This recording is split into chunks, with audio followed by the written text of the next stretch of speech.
So I want to play this video of this young man right here. It's about a minute and a half long, and I'll react to it afterwards. But I want you to listen to what he says because I genuinely feel that we have a skewed view of masculinity and red pill thanks to a lot of this conservative stuff that's come around as of lately. Really, with I would say within the past 5 years, it's taken off a lot. This that where we got this image of what masculinity and femininity is supposed to be, and all these things that might make sense and logical and they sound good, but is it really the answer? Is it really who we all are?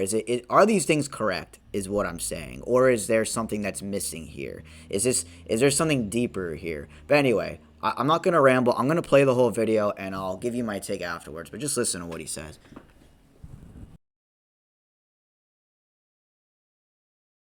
Why is it that old men, especially old white men, and particularly old white conservative men, are so goddamn concerned with what other men do in their own fucking free time? I'm sitting in the sauna today, and since your phone will fucking explode if you bring it in there, I bring books or comic books in to entertain me, because I'm in there for a fucking while. And this older guy walks in and he kind of mutters something under his breath at me, and I said, "I'm sorry?" And he goes, "Well, don't you think it's kind of childish to be reading comic books?" And I said, "No. Brings me happiness. Does that bother you?" He goes, "Well, someday you're going to grow out of it and realize it's for kids." And I said, "Well, then I guess I'll be a kid who benches 290. Have you seen one of those before?" And he goes, "Well, no." And I said, "Yeah. So leave me alone. It's not hurting you." But I do not understand this incessant need to critique what other men do in their own fucking free time. And if you ask me, it's because they never realized that they had a choice. You can fucking do both. Yeah, I bench 290 and I fucking read Batman Hush in the goddamn sauna. Does that bother you? I deadlift almost 500 fucking pounds and I wear hoochie daddy shorts. My PB bass is almost 10 pounds. If you fish in the Midwest, you know that's fucking crazy. And yet, I let my girlfriend put nail polish on my nails sometimes because it looked nice. If that bothers you, you need to take a long, hard look in the goddamn mirror. For the people who are so fucking willing to call other people betas and sheep, you guys follow the word of people you think are more masculine than you and will only do the hobbies that they say is okay. Do you not get the hypocrisy in that? So until you reach that level of self-awareness, shut the fuck up. These people who talk about how they love to read comic books when they were a kid, guess what? You still can. It doesn't make you less of a man. Sorry for the differently flavored rant, but their idea of masculinity makes my fucking skin crawl. So, regardless of how you feel about that, you might say this kid really hasn't grown up yet, hasn't experienced enough. Um, I want to point out a few things that I think is very true. These guys who call themselves alpha male, and mind you, this whole alpha male red pill manosphere stuff, it's a social media thing. This doesn't exist in reality.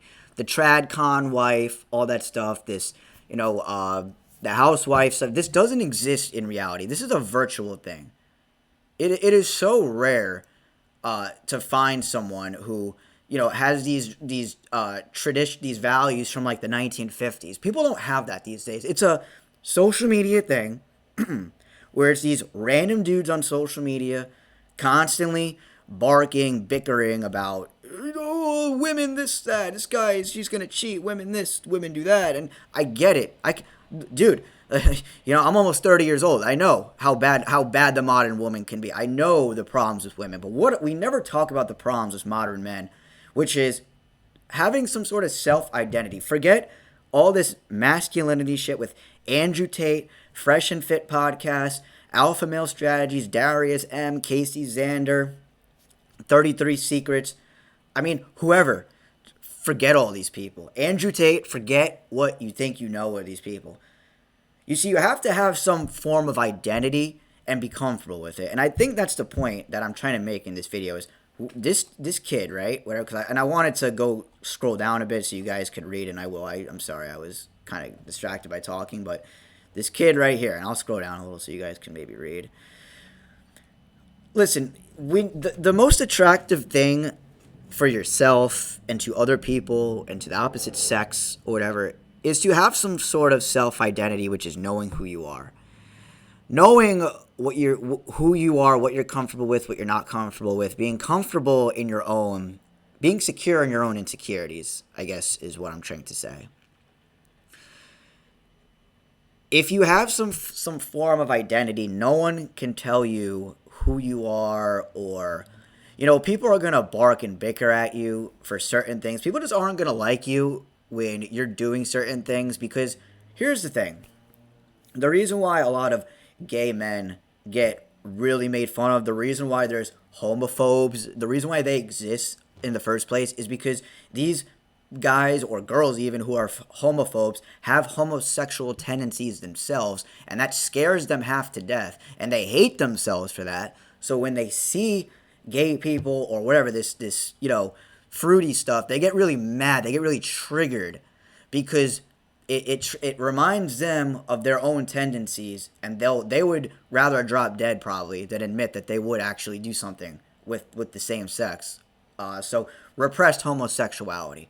All right, and listen, again, it all comes down to identity, right? Because the masculinity, the trad con, the androtates, the conservative, the red team overall, right, has has this picture of what a masculine man is, which is this guy who's very jacked, probably good looking, tall, rich, dresses a certain way, drives a certain car, lives in a certain house, has a certain type of girlfriend, probably has multiple girlfriends, doesn't settle down, lives life on his terms, all the typical red pill and masculinity talking points, right?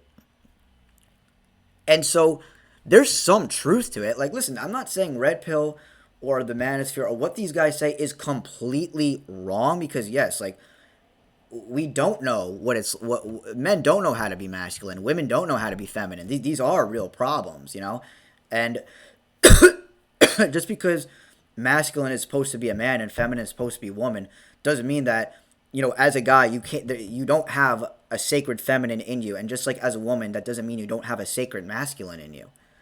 And we need to learn to balance these things out, which is what we are absolutely never ever taught. And that takes a real work to do. It's a very painful process. It's hard to do because I was once in this. I was in this red pill mentality, red pill, for a long time.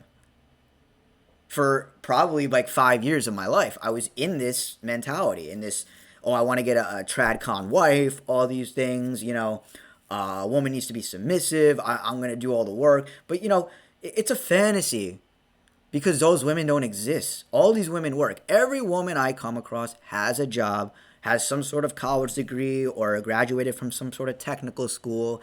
I mean, it doesn't exist. Like you get married when you're 20 years old and you're just together happily ever after. You have kids. You're on your third kid by the time you're 30 years old. So, I mean, it just doesn't really exist anymore. I'm not saying it's just so rare to find.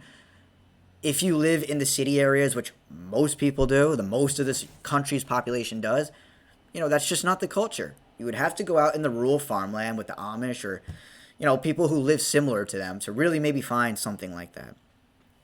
Anyway, I don't mean to go on a rant here. I'm sorry I'm going all over the place, but my point is that this kid has a self identity, right? He's a self identity, and there's even people I'm sure you guys saw saying like, "Oh, why is he even complaining about it in the first place?" Well, I think he's trying to make a point, and I think the point is that we've been painted this sort of picture of what masculinity is supposed to be, thanks to all the guys I've mentioned throughout this video, and it's a skewed viewpoint because it doesn't really exist. All these guys who talk about these things aren't shit themselves. They tend to hide behind anonymous accounts. They don't have any identity. They're no one. They're incels, right? They don't show them their face. They and people who don't show themselves, these anonymous account, like you could piss off because like you're doing just the most coward thing humanly possible, hiding behind a fake account virtually, talking, running your mouth, right? Like you're some big tough guy. But anyway, I said enough in this video.